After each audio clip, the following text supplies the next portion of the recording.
Obat palsu masih banyak beredar di berbagai wilayah di Indonesia. Di Jakarta, peredaran obat palsu juga kian marak. Kepala Dinas Kesehatan DKI Jakarta, Kosmedi Priharto mengungkapkan masih banyak obat palsu beredar di Jakarta. Dalam rapat dengan Gubernur DKI Jakarta Basuki Cahayapurnama, Kosmedi mengungkapkan tempat-tempat peredaran obat palsu di Jakarta, diantaranya di Pasar Pramuka, Pasar Kramat Jati, dan Pasar Jatinegara. Pemprov DKI Jakarta berencana menutup sejumlah toko obat di pasar-pasar tradisional tersebut. Kepala Dinas Kesehatan DKI Jakarta Kosmedi Priharto mengatakan alasan penutupan toko obat di 3 pasar tersebut karena kerap menjual obat ilegal tak berizin, bahkan obat palsu. Sementara itu, Gubernur DKI Jakarta Basuki Cahayapurnama mengatakan untuk memberantas peredaran obat-obatan palsu di Jakarta membutuhkan keberanian. Tidak cukup hanya melakukan pemeriksaan ke pedagang kecil, melainkan harus langsung ke distributornya. Karenanya, Pemprov DKI akan bekerjasama dengan Badan Pengawasan Obat dan Makanan (BPOM) untuk mencegah terjadinya peredaran obat-obatan palsu.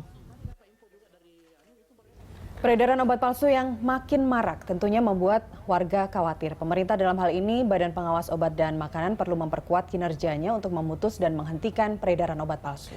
Ya, dan kita kemudian akan membahas mengenai maraknya peredaran obat palsu ini bersama sejumlah narasumber. Sudah ada Kepala Dinas Kesehatan DKI Jakarta, Pak Kosmedi Priharto. Selamat siang Pak Kosmedi, terima kasih sudah hadir. Dan juga Ketua Harian YLKI Bapak Tulus Abadi, terima kasih sudah hadir Pak Tulus.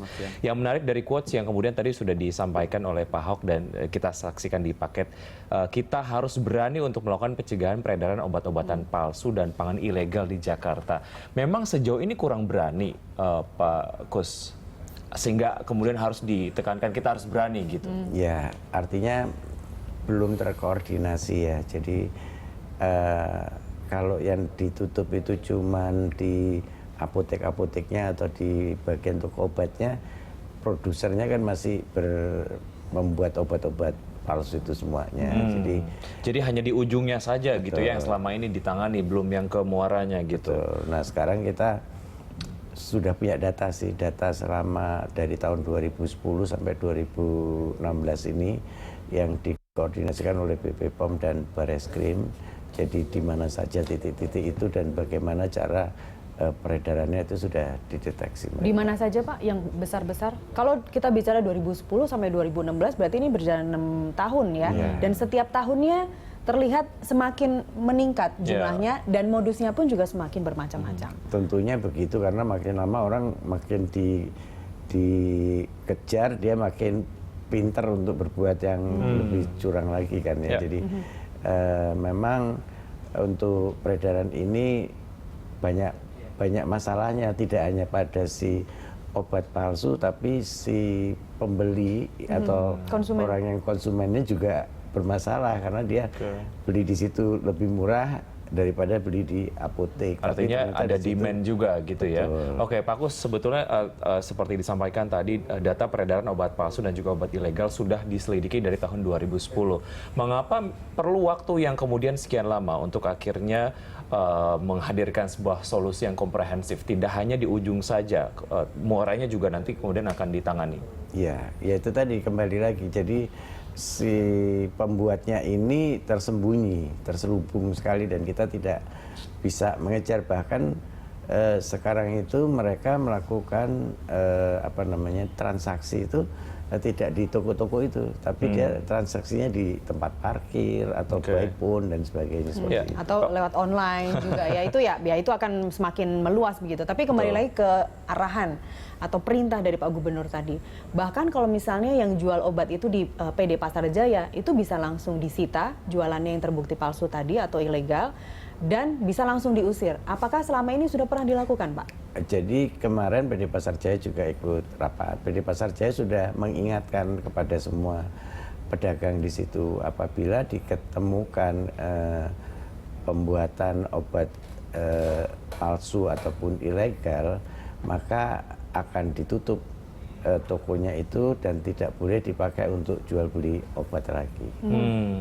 Oke, ya, Pak Kus, bicara kemudian mengenai hal yang akan dilakukan oleh Dinkes, kemudian Bapom dan juga Bareskrim ini sedang mengatur jadwal penertiban gitu ya. Saya kemudian sebagai masyarakat inginnya ini cepat dilakukan gitu. Ketika ini akhirnya sudah diagendakan, sudah disampaikan kepada media, bukankah takutnya nanti produsen-produsen ini keburu melarikan diri gitu? Iya. Ya. Karena ini kemudian masih sedang gitu direncanakan. Jadi gini, produsen itu akan mati kalau tidak ada customer. Nah, sekarang pemberantasan ini tidak bisa hanya cuman bongkar ini saja, tetapi juga menyadarkan masyarakat, kamu jangan beli di sana. Kemudian kita juga akan memberikan peringatan kepada PBF resmi untuk tidak melempar obat ke tempat itu. Demikian juga saya memberikan peringatan kepada semua rumah sakit, klinik ataupun rumah sakit swasta, klinik semuanya. Distribusi obat sudah diatur pada Permenkes yang baru dan itu harus dilakukan seperti itu. Kalau sampai tidak dilakukan seperti itu, maka ada sanksi. Pak Tulus, perlu atau tidak dilakukan akselerasi tindakan terkait dengan peredaran obat ilegal dan juga obat palsu ini? Mengingat ya ini sudah berlangsung bertahun-tahun, pertibannya dilakukan juga, tapi masih tetap ada gitu. Ya tadi seperti kata Pak Kusmedi, salah satunya memang ada supply dan ada demand. Dan kalau kita bicara demand dalam arti tempat-tempat tadi yang disebutkan di berita seperti di pasar pramuka atau yang lainnya, sebenarnya kan itu bahkan demandnya bukan demand konsumen akhir, ya bukan konsumen yang beli 1, 2 segala macam, Distributor berarti distributor. demand-nya ya? Artinya memang di situ tadi dikatakan sebagai sebagai sebuah mafia tanda kutip ya, bahkan mungkin mafia beneran.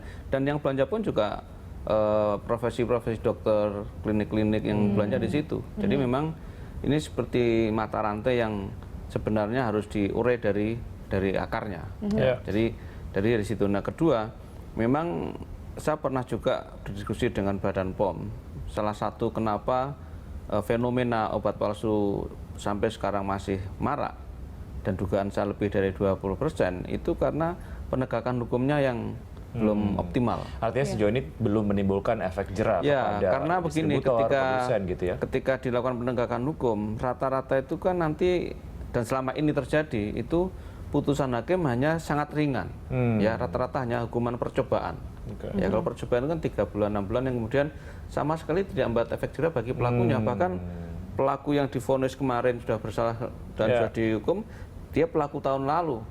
Ya, dan itu terus terulang karena tadi mereka tidak jerah dengan itu dan kemudian mengulang lagi. Ya, cukup ironis karena mengingat dampak yang ditimbulkan dari obat ilegal dan juga obat palsu ini cukup parah gitu ya. Anda ingin menyampaikan pendapat, kami mengundang Anda untuk berpartisipasi di line telepon yang ada di layar televisi Anda. Kami akan segera